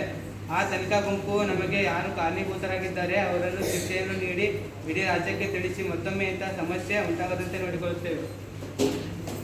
ಆಸ್ಪತ್ರೆಯಲ್ಲಿ ಮೂಲಭೂತ ಸೌಕರ್ಯಗಳ ಕೊರತೆ. ಮಾನ್ಯ ಸಭಾಪತಿಗಳೇ, ಆಸ್ಪತ್ರೆಯಲ್ಲಿ ಮೂಲಭೂತ ಸೌಕರ್ಯಗಳು ಸರಿಯಾಗಿ ಆಗ್ತಾ ಇಲ್ಲ. ಬೆಡ್ ಆಗಿರ್ಬೋದು, ಕುರ್ಚಿ ಆಗಿರ್ಬೋದು, ಮೆಡಿಸಿನ್ಸ್ ಆಗಿರ್ಬೋದು, ಹೀಗೆ ಹಲವಾರು ಸಮಸ್ಯೆಗಳಿವೆ. ಎಷ್ಟೋ ಡಾಕ್ಟರ್ಗಳು ಸರಿಯಾದ ವೇಳೆಗೆ ಬರುತ್ತಿಲ್ಲ. ಬಂದರೂ ಸಹ ಸರಿಯಾಗಿ ಚಿಕಿತ್ಸೆಯನ್ನು ಮಾಡುತ್ತಿಲ್ಲ. ಅವರು ಸರ್ಕಾರದ ಔಷಧಿಗಳನ್ನು ತೆಗೆದುಕೊಂಡು ತಮ್ಮದೇ ಆದ ಒಂದು ಖಾಸಗಿ ಕ್ಲಿನಿಕ್ ಅನ್ನು ಮಾಡಿ ಹೊರಗೆ ಔಷಧಿಗಳನ್ನು ಮಾರುತ್ತಾ ಇದ್ದಾರೆ. ಹಾಗಾದರೆ ಈ ಸರ್ಕಾರ ಆಸ್ಪತ್ರೆಯ ಮೂಲಭೂತ ಸೌಕರ್ಯಗಳ ಬಗ್ಗೆ ಏನು ಕ್ರಮ ಕೈಗೊಂಡಿದೆ? ಈ ಸಂಬಂಧಿಸಿದವರು ಉತ್ತರ ಕೊಡಬೇಕು. ಈ ಪ್ರಶ್ನೆಗೆ ಸಂಬಂಧಿಸಿದ ಮಹಿಳಾ ಮತ್ತು ಮಕ್ಕಳ ಕಲ್ಯಾಣ ಇಲಾಖೆಯವರು ಹಾಗೂ ಆರೋಗ್ಯ ಸಚಿವೆ ಆದಂತಹ ಇವರು ಈ ಸದನಕ್ಕೆ ಉತ್ತರ ಕೊಡಬೇಕು. ಮಾನ್ಯ ಸಭಾಪತಿಗಳೇ, ಸರ್ಕಾರ ಇದಕ್ಕಾಗಿ 9500 ಹಾಸಿಗೆಗಳಿರುವ 21 ಜಿಲ್ಲೆ, 3298, 11 ಇತರೆ, ಪ್ರಾರಂಭ 34 ಕೊಳಚೆ ಪ್ರದೇಶಗಳಲ್ಲಿ ಅನೇಕ ಕ್ರಮಗಳನ್ನು ಕೈಗೊಂಡಿದ್ದೇವೆ. ಮಾನ್ಯ ಸಭಾಪತಿಗಳೇ, ಮತ್ತು 8000 ಮಹಿಳೆಯರನ್ನು ನೇಮಕ ಮಾಡಿದ್ದು ಅವರಿಗೆ ಪ್ರತಿ ಮಾಡುತ್ತೇವೆ. ಮತ್ತು ಜಿಲ್ಲಾ ಆಸ್ಪತ್ರೆಗಳಲ್ಲಿ ವಿಶೇಷ ಸೌಲಭ್ಯ, ಹಲವಾರು ಚಿಕಿತ್ಸೆ, ಔಷಧಿಗಳನ್ನು ನೀಡುತ್ತಿದ್ದೇವೆ. ಮಾನ್ಯ ಸಭಾಪತಿಗಳೇ, ಪ್ರತಿಯೊಂದು ಗ್ರಾಮ ಪಂಚಾಯಿತಿ ವ್ಯಾಪ್ತಿಯಲ್ಲಿ ಸಿಎಚ್ಒಗಳ ಕಮಿಟಿಯನ್ನು ಕೇಂದ್ರ ಸರ್ಕಾರ ಈಗಾಗಲೇ ಮಾಡಿದೆ. ಅವರಿಗೆ ಪ್ರತಿ ತಿಂಗಳು ವೇತನವನ್ನು ನೀಡುತ್ತಿದೆ. ವಿರೋಧ ಪಕ್ಷದವರಿಗೆ ಅಂತಹ ಪ್ರಕರಣಗಳು ಎಲ್ಲಾದರೂ ಕಂಡು ಬಂದಿದ್ದರೆ ನಮಗೆ ಸಾಕ್ಷಿ ಆಧಾರಗಳನ್ನು ತಂದುಕೊಡಲಿ, ಆಗ ನಾವು ಅವರ ಮೇಲೆ ಕಠಿಣ ಕ್ರಮಗಳನ್ನು ಕೈಗೊಳ್ಳುತ್ತೇವೆ. ಮಾನ್ಯ ಈಗ ಶೂನ್ಯ ವೇಳೆ. ಇಲ್ಲಿ ತುರ್ತು ಪರಿಸ್ಥಿತಿಗಳಿರುವ ಪ್ರಶ್ನೆಗಳಿಗೆ ಮಾತ್ರ ಅವಕಾಶವಿದೆ. ಚರ್ಚಿಸಬಹುದು. ಮಾನ್ಯ ಸಭಾಪತಿಗಳೇ, ನಂಜುಂಡಪ್ಪನ ವರದಿಯ ಪ್ರಕಾರ ಈ ಸರ್ಕಾರವು ಪ್ರಾದೇಶಿಕತೆಯನ್ನು ಹೋಗಲಾಡಿಸಲು ಈ ಸರ್ಕಾರ ಏನು ಕ್ರಮ ಕೈಗೊಂಡಿದೆ? ಈ ಸದನದಲ್ಲಿ ಉತ್ತರಿಸಬೇಕು. ಈ ಉತ್ತರವನ್ನು ಮುಂದಿನ ಸದನದಲ್ಲಿ ಉತ್ತರಿಸಲಾಗುವುದು. ಮಾನ್ಯ ಸಭಾಪತಿಗಳೇ, ಇತ್ತೀಚಿನ ದಿನಗಳಲ್ಲಿ ವರದಕ್ಷಿಣೆ ಎಂಬುದು ದಿನ ದಿನಕ್ಕೆ ಹೆಚ್ಚುತ್ತಿದೆ. ವರದಕ್ಷಿಣೆಯಿಂದ ಬಡವರು ಆತ್ಮಹತ್ಯೆ ಮಾಡಿಕೊಳ್ಳುತ್ತಿದ್ದಾರೆ ಮತ್ತು ಹೆಣ್ಣಿಗೆ ಚಿತ್ರಹಿಂಸೆಯಿಂದ ಕೊಲ್ಲುತ್ತಿದ್ದಾರೆ. ಅದಕ್ಕೆ ಈಗ ಎರಡು ದಿನಗಳ ಹಿಂದೆ ರಾಯಚೂರಿನಲ್ಲಿ ನಡೆದ ವರದಕ್ಷಿಣೆಯಿಂದ ಆತ್ಮಹತ್ಯೆ ಮಾಡಿಕೊಂಡಿದ್ದಾರೆ. ಅದಕ್ಕೆ ಸರ್ಕಾರವು ಏನು ಕ್ರಮ ಕೈಗೊಂಡಿದೆ? ಮಾನ್ಯ ಸಭಾಪತಿಗಳೇ, ನಮ್ಮ ಜಿಲ್ಲೆಯಲ್ಲಿ ಬಡವರಿಗೆ BPL ಕಾರ್ಡ್ ಸಿಗುತ್ತಿಲ್ಲ. ಆದರೆ ಶ್ರೀಮಂತರಿಗೆ BPL ಕಾರ್ಡ್ಗಳ ಸಂಖ್ಯೆ ಹೆಚ್ಚುತ್ತಿದೆ. ಇದರಿಂದ ಬಡವರಿಗೆ ಅನ್ನ ಸಿಗುತ್ತಿಲ್ಲ. ಇದಕ್ಕೆ ಈ ಸದನದಲ್ಲಿ ತಿಳಿಸಬೇಕು. ಮಾನ್ಯ ಮುಖ್ಯಮಂತ್ರಿಯವರೇ, ಮುಂದಿನ ಸದನದಲ್ಲಿ ಈ ಉತ್ತರವನ್ನು ಹೇಳಬೇಕು. ಇಂದಿನ ಈ ಕಲಾಪವನ್ನು ಇಲ್ಲಿಗೆ ಮುಕ್ತಾಯ ಮಾಡುತ್ತಿದ್ದೇನೆ. ಅನಿರ್ದಿಷ್ಟ ಕಾಲದವರೆಗೆ ಮುಂದೂಡಲಾಗಿದೆ.